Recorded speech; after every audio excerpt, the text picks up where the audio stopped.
Siapa yang bangga sebagai anak Indonesia? Siapa yang akan terus membangun Indonesia? Ini adalah salah satu cara mempersiapkan tokoh-tokoh yang nanti akan membawa Indonesia ke arah yang lebih maju lagi, yang akan memimpin Indonesia pada zaman Indonesia emas. Menurut Kak Seto bagaimana ini? Sangat luar biasa. Wajahnya ada wajah pelanggaran HAM nggak kira-kira? Halo Sobat Kompas TV, berjumpa kembali dengan saya Jocelyn Valencia dan seperti biasa kita akan membahas isu-isu terkini dan pastinya saya tidak sendirian karena saya bersama dengan Kak Seto di sini untuk membahas apa. Jadi baru-baru ini juga muncul ya isu pro kontra terkait program pendidikan karakter bagi siswa bermasalah yang diinisiasi oleh Gubernur Jawa Barat Deddy Mulyadi. Dan kita akan bersama menanyakan seperti apa sih pandangan Kak Seto terkait hal ini. Halo Kak Seto. Ya, halo Kak Jocelyn. Apa kabar? Halo. Baik? Kabar baik. Bagaimana kabar Kak Seto? Ya, tetap sehat dan tetap semangat. Itu yang Tetap paling penting. semangat. Terima kasih banyak Kak Seto sudah mau meluangkan waktunya Kak. Kita akan membahas sedikit seperti apa sih perspektif Kak Seto terkait program pendidikan karakter ini. Dan baru-baru kemarin katanya Kak Seto dengar-dengar sudah meninjau barak militer ya Kak Seto bersama dengan Gubernur Jawa Barat Deddy Mulyadi. Ya, betul. Ya, Boleh nggak sih ya. Kak Ah, diceritakan sedikit seperti apa kondisi para siswa ketika Kak Seto meninjau barak militer tersebut Kak Seto? Iya, memang pada saat saya menerima berita bahwa ada anak dimasukkan barak militer, nah terjadi pro dan kontra. Pada waktu saya ditanyakan oleh media, maka saya bilang saya hanya akan menjawab kalau saya sudah melihat sendiri langsung ke sana. Jadi akhirnya saya menelpon Bapak Gubernur, saya minta izin meninjau langsung dengan sangat tangan terbuka dipersilakan. Nah, saya datang ke sana, kemudian melihat pada saat mereka sedang melakukan apa ya, senam pagi dan melakukan apa gerakan-gerakan yel-yel yang membakar semangat muda mereka. Nah, saya melihat suasananya sangat menyenangkan, mereka enjoy, mereka optimis, mereka penuh semangat dan seterusnya. Nah, pada waktu saya berbicara pun mereka juga mendengarkan dengan sepenuh hati, dan saya melihat juga tempat mereka, kamar-kamar mereka, tempat tidur mereka, kamar mandi dan sebagainya. Kemudian saya juga diberi kesempatan berdialog langsung dengan beberapa siswa yang para pelajar di sana. Nah, ternyata apa ya, mereka menyukai sekali tempat itu. Bahkan pada waktu saya tanyakan cita-citanya, saya tanya siapa yang menjadi guru, beberapa angkatan, siapa yang menjadi dokter, menjadi lawyer, siapa yang menjadi pengusaha atau artis atau mungkin olahragawan, beberapa angkat tangan. Pada waktu saya tanya terakhir, siapa yang ingin menjadi anggota TNI? Itu sekitar 75% angkat tangan. Saya kaget, kenapa ya? Sangat menyenangkan, gembira, semangat, cinta tanah air dan sebagainya. Jadi saya melihat mereka kan bukan aktor yang pandai acting ya, tapi spontan saja jawabannya begitu. Dan saya juga dan itu tidak terlalu diawasi gerakan saya kemana-mana, seolah ada sesuatu yang ditutup-tutupin begitu. Memang saya di satu sisi juga selalu menekankan, mohon ini bukan tempat pembuangan anak, jadi atau hukuman bagi anak. Dan saya juga mohon yang hadir situ waktu sekitar 270-an anak bukan dicap sebagai anak nakal, tapi anak-anak normal, anak-anak yang penuh dengan dinamika, yang penuh dengan semangat, yang penuh dengan ledakan-ledakan emosi yang bisa diarahkan secara positif. Itu yang paling penting. Jadi mohon tidak ada pelanggaran hak anak dan bisa selalu terbuka siapapun juga yang berminat untuk melihat sendiri, dalam arti demi kepentingan terbaik bagi anak, maka mohon tetap dipersilahkan untuk itu. Nah, ini yang catatan saya bahwa mereka ternyata sangat enjoy dan menikmati pendidikan. Dan ini juga bukan istilahnya bukan barak militer yang di tempat itu, tapi ada tulisannya Dodik Bela Negara. Apa itu Dodik? Ternyata singkatan dari Depo Pendidikan. Dan itu juga tempat menggembleng para olahragawan yang akan maju ke forum internasional seperti pemain bola dan sebagainya. Intinya memang ada unsur-unsur isi pendidikan yang dipenuhi. Ada unsur etikanya, sopan santun kepada orang tua, disiplin, hormat kepada guru, kemudian ada unsur estetikanya, keindahan berperilaku, lalu nasionalismenya, cinta tanah air, bangga dengan NKRI, kemudian juga unsur kesehatan, ini yang penting. Hidup yang teratur, tidurnya saatnya tidur ya tidur, bangun-bangun, kemudian olahraga dan sebagainya, makannya juga rapi dan ya berkualitas lah. Intinya mereka merasa lebih sehat dan lebih senang di tempat itu. Begitu saya kira. Oh, berarti kalau dari yang apa Kak Seto ceritakan gitu ya kepada saya, kepada sahabat Kompas TV, sepertinya sangat menyenangkan. Berarti apakah barak militer ini sebetulnya bukan tempat untuk mendidik mereka secara militer? Karena kan ini yang seringkali menjadi pro kontra masyarakat, pendidikan karakter bagi siswa bermasalah, tapi kok dididik secara militer gitu Kak. Berarti bukan seperti itu ya Kak Seto, ketika Kakak meninjau langsung. Iya, memang bukan. Iya, artinya mengambil inti dari hal-hal yang positif yang bisa dikaitkan dengan dunia anak. Gitu. Jadi tidak ada unsur kekerasan, tidak unsur paksaan dan sebagainya. Nah, itulah maka saya juga sangat apresiasi bahwa di situ juga hadir dari dinas-dinas. Ada dinas pendidikan, ada dinas sosial, ada kemudian dinas kesehatan, termasuk juga mengecek kesehatan mental, jangan sampai anak trauma atau stres. Dan terakhir juga ada dinas pemberdayaan perempuan dan perlindungan anak. Jadi betul-betul hak anak dipenuhi untuk betul-betul demi kepentingan terbaik bagi anak, demi kesehatan anak, bukan untuk penuh dengan tekanan atau hukuman yang membuat anak menjadi menderita dan trauma di situ. Begitu. Oh, jadi memang cukup lengkap ya yang disediakan dalam program pendidikan karakter bagi para siswa ini di tempat tersebut, Kak Seto. Ya, intinya saya hanya mengingatkan kepada Kang Dedi bahwa mohon betul-betul dijaga jangan sampai terjadi pelanggaran hak anak. Sehingga betul-betul ini for the best interest of the atau demi yang terbaik banget. Jadi ramah anak, tetap dunianya adalah artinya pemahaman definisi anak adalah 18 tahun ke bawah kan, termasuk anak remaja begitu. Jadi intinya yang saya catat tadi ada isi pendidikan, kalau dari 5 isi pendidikan yang ada, unsur etikanya ada, estetikanya ada, unsur nasionalismenya ada, dan unsur kesehatannya ada. Yang kelima ini kan unsur iptek, ilmu pengetahuan dan teknologi. Mungkin juga ada juga iptek misalnya memperkenalkan apa mengenai misalnya apa ya yang mungkin berkaitan dengan dunia militer. Tapi pemahaman militer kan sebetulnya kan untuk berperang kan dengan Ya. persenjataan. Nah, itu tidak ada dengan memegang alat senjata, menembak atau segala macam, itu tidak ada. Tapi tadi hidup teratur, hidup yang penuh dengan disiplin, tetap hormat kepada orang tua dan kepada guru. Ini yang ditekankan juga begitu. Bahkan juga beribadah. Nah, unsur apa ya akhlak mulianya itu juga tidak dilupakan begitu. Jadi Jadi, saya kira melengkapi kan pendidikan kita ada formal, ada non formal dan ada informal. Nah, pendidikan formal saja tidak cukup, perlu juga dilengkapi dengan informal dalam keluarga, non formal ada kegiatan di luar sekolah dan di luar keluarga. Itu salah satu saja adalah dari dalam tanda kutip barak militer, tapi sebenarnya intinya adalah Dodik bela negara. Nah, bisa juga di sanggar-sanggar, anak dibawa ke sanggar musik, sanggar tari, sanggar nyanyi, atau di tempat pusat olahraga, hmm. bisa juga dibawa ke kegiatan-kegiatan lain misalnya di pertanian, itu bisa saja untuk melengkapi itu. Intinya demikian Kak Yoselin.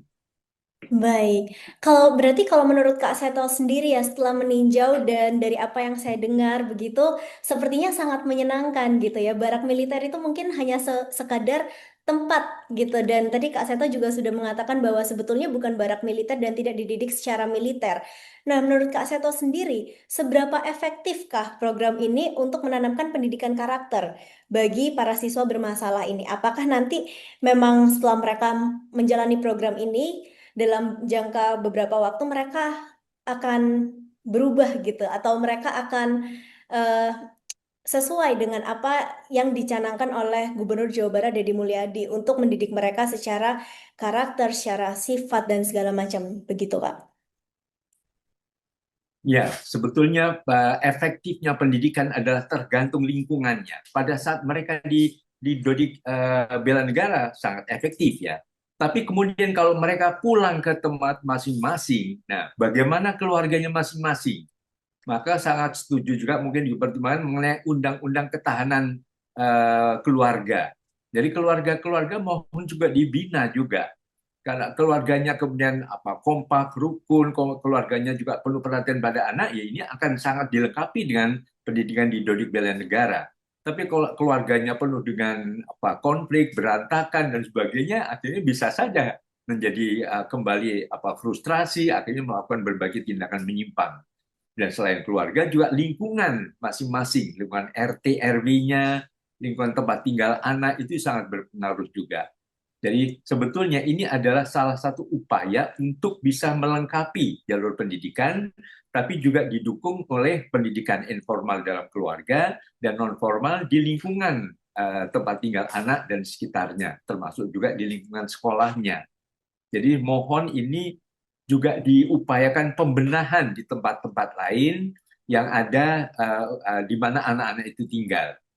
Jadi kalau ini terjadi di Jawa Barat, ya mohon keluarga-keluarga di Jawa Barat juga dibenahi semua menjadi keluarga yang rukun, yang kompak, kemudian lingkungan RT RW-nya, kecamatan, kelurahannya juga diciptakan yang betul-betul layak anak. Makanya tetapi dengan kota yang layak anak, kabupaten yang layak anak, provinsi layak anak, kan kita menuju ke idola Indonesia yang layak anak, gitu. Oke, baik. Jadi memang tidak hanya, jadi memang program Gubernur Jawa Barat ini sebagai salah satu upaya yang menunjang begitu ya, Kak. Tetapi memang perlu peran-peran lingkungan sekitar, kemudian terutama lingkungan internal yaitu keluarga sendiri. Eh, Kalau boleh tahu nih, Kak, saran apa sih yang dapat Kak Seto berikan begitu? Bagaimana seharusnya peran dan tanggung jawab orang tua atau keluarga dalam mendukung pembentukan karakter anak, terutama dalam konteks pendidikan seperti ini? Iya, artinya para orang tua mohon bisa sangat dekat dengan putra putrinya. Kami selalu mencanangkan Gernas Sasana, Gerakan Nasional Saya Sahabat Anak, dimulai dari Presiden Sahabat Anak, Menteri Sahabat Anak, Gubernur, kemudian Bupati, Wali Kota, Camat, Lurah, RT RW, akhirnya ayah dan ibu sahabat anak. Jadi betul-betul menerima kehadiran anak, menghargai keunikan masing-masing, tidak membanding-bandingkan, tidak ada diskriminasi terhadap putra-putrinya. Kemudian upayanya adalah betul-betul mendukung potensi masing-masing. Bahwa semua anak unik, otentik, dan tidak terbandingkan, sehingga anak merasa dihargai dan akhirnya percaya diri, akhirnya tidak mengarah kepada berbagai perilaku menyimpang sebagai bagian dari protesnya karena tidak mendapatkan apresiasi dari lingkungan terdekat, yaitu dari orang tuanya sendiri. Gitu. Oke, tapi Kak Seto saya jadi penasaran juga nih. Kalau menurut Kak Seto sendiri, eh, kan ada yang bilang ya kalau misalnya karakter seorang anak itu akan terbentuk dari lingkungan yang paling internal dulu, yaitu keluarga atau orang tua tadi begitu. Nah, apakah menurut Kak Seto langkah Gubernur Jawa Barat ini sudah cukup efektif? Kenapa tidak dimulai mungkin dari sosialisasi kepada orang tuanya terlebih dahulu begitu, Kak? Iya, artinya yang tentu yang dipegang adalah anak-anaknya dulu. Jadi anak-anak diselamatkan. Tetapi memang harus juga didukung oleh upaya menciptakan keluarga-keluarga tadi. Kalau tidak salah hari ini adalah Hari Keluarga Internasional. Nanti tanggal 29 Juni adalah Hari Keluarga Nasional. Nah, mohon hari-hari keluarga ini digaungkan supaya mengingatkan, ayolah kita membentuk keluarga yang harmonis, keluarga yang kompak, keluarga yang penuh dengan lingkungan kondusif untuk membuat potensi setiap anak berkembang secara lebih optimal begitu. Jadi keluarga yang betul-betul tempat nyaman untuk anak-anak tinggal. Itu yang Hmm. mungkin nanti yang juga kami usulkan juga pada Kang Deddy Mulyadi setelah membenahi anak-anak ini juga keluarga-keluarga dan kemudian juga lingkungan-lingkungan sehingga tercipta Jawa Barat yang layak anak.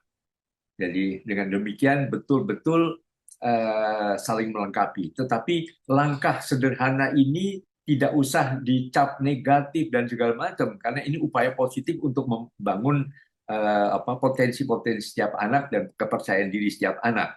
Jadi jangan kita hanya berdebat ini tapi tidak melakukan apapun juga. Kita perlu apresiasi. Dan kalau di tempat lain seperti misalnya Gubernur DKI mengajak anak ke perpustakaan, mengajak anak ke alam bebas untuk berrekreasi dan sebagainya, tentu semuanya positif. Ini adalah bagian dari pendidikan non formal untuk melengkapi kelemahan-kelemahan atau kekurangan-kekurangan yang diperoleh pada pendidikan formal anak-anak di sekolah tadi. Begitu. Baik. Nah, Kak Seto, seperti yang tadi Kakak sebutkan juga ya, seperti yang kita tahu, program ini tuh menuai pro kontra dari masyarakat. Ada yang setuju, ada yang menganggapnya positif, tetapi ada yang menganggapnya kurang baik gitu, karena dinilai kurang efektif. Bagaimana tanggapan Kak Seto terkait respons masyarakat terhadap program ini gitu? Khususnya mungkin dari kalangan yang menyatakan kontra. Ya, jadi mungkin juga harus dari apa ya, dari Kementerian Kominfo atau Dinas Komdiji ya mungkin sekarang istilahnya ya, Ya. itu juga memberikan penjelasan, berkomunikasi kepada masyarakat mengenai apa isi dari yang diperoleh anak-anak di Dodik Bela Negara tadi, supaya tidak ada kesalahpahaman. Mungkin juga akan Dedi juga memberikan penjelasan yang lebih jelas, lebih terbuka apa yang dilakukan, bahwa ini betul-betul untuk kepentingan terbaik bagi anak, dan ya mengajak kita semua tidak hanya memperdebatkan langkah-langkah ini, artinya menghargai setiap langkah yang dilakukan untuk kepentingan terbaik bagi anak-anak, dan juga berani terbuka, berani dikoreksi, berani dikritisi apa yang kurang, apa yang masih lemah, sehingga semua betul-betul dipersembahkan untuk generasi anak-anak Indonesia.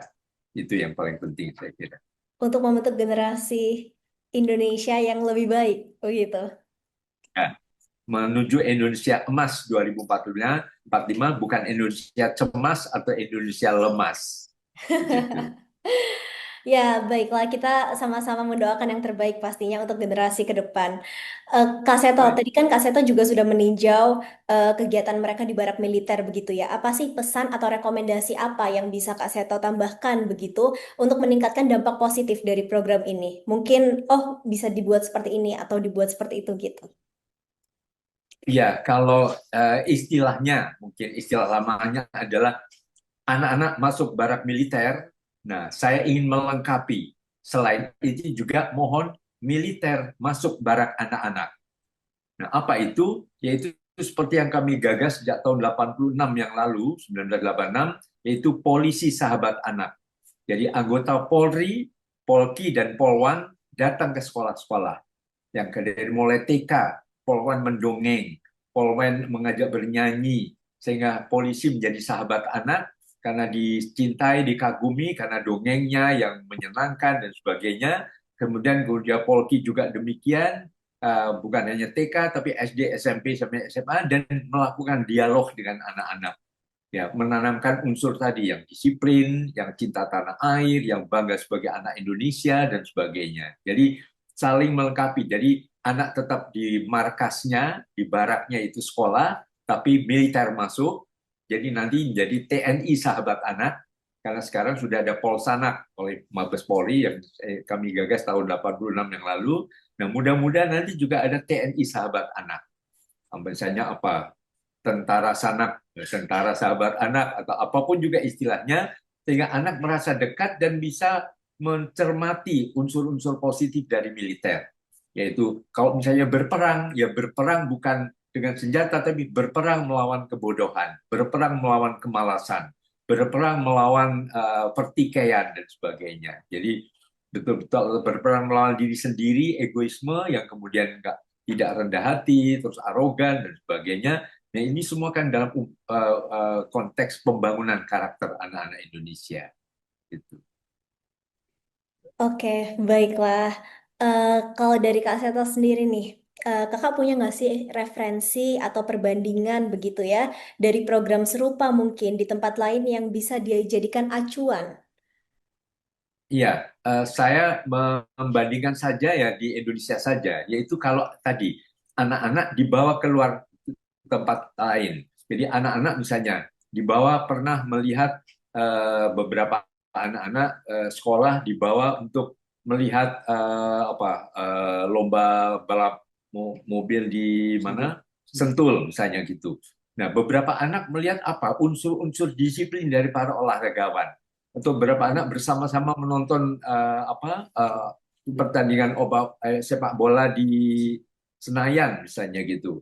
Itu juga bagaimana mereka kok sehat, kok kuat ya karena unsur-unsur tadi, unsur olahraga, unsur disiplin dan unsur kekompakan para pemain karena kalau tidak kompak juga tidak saling bisa bekerja sama. Ya, itu adalah contoh-contoh bahwa anak-anak pun diajak keluar untuk melengkapi pendidikan formal di sekolah, yaitu dalam lingkungan pendidikan non formal. Jadi pendidikan non formal ada di mana-mana, silahkan mana yang terbaik. Kalau kemudian Bapak Gubernur DKI, Pak eh, Bapak Pramono Anung. Pak Pramono Anung, ya mohon maaf, dan juga Bang Dul. Nah itu akan ada mengajak ke perpustakaan. Mari silahkan. Bahwa semua langkah-langkah itu baik dan mohon kita apresiasi, kita dukung, dan kita lengkapi ataupun mungkin kita luruskan kalau ada yang menyimpang. Artinya kita mari ibarat melindungi anak dan mendidik anak perlu orang sekampung. Perlu kita semua bersama-sama, jangan saling menyalahkan, jangan saling yang mengganggu dan sebagainya, tapi betul-betul kompak semua demi kepentingan terbaik bagi anak-anak Indonesia. Jadi Gitu. kita memang berharap yang terbaik ya untuk meningkatkan tumbuh kembang anak dan itu tidak hanya dari satu pihak saja tetapi seperti yang tadi Kak Seto bilang mulai dari keluarga, peran orang tua, kemudian lingkungan sekitar, mungkin teman-teman dan yang terbaru adalah langkah yang dilakukan oleh Gubernur Jawa Barat ini Deddy Mulyadi. Seperti itu ya Kak Seto ya. Ya, betul Kak Yusin. Ya, Kak Seto, terima kasih banyak untuk perbincangan hari ini. Sungguh luar biasa mendapatkan perspektif baru ya, bahwa ternyata memang mungkin yang dipikirkan orang-orang, oh barak militer tuh kenapa anak-anak dididik secara keras, militer, senjata, dan segala macam. Ternyata tidak seperti itu ya. Yang ternyata memang mereka mendapatkan pelayanan yang pendidikan yang baik, pelayanan yang baik, baik itu secara kesehatan maupun secara psikologis mereka begitu. Kak Seto, kami harap program pendidikan karakter ini juga bisa benar-benar ya membantu membentuk pribadi siswa menjadi lebih baik tanpa mengabaikan aspek-aspek yang tadi Kak Seto juga bilang, termasuk psikologis mereka gitu sebagai anak. Terima kasih banyak Kak untuk waktunya dan sampai jumpa di lain ya terima kesempatan Kak kasih. Seto. Salam. Ya, terima kasih. Ya, salam. Ya.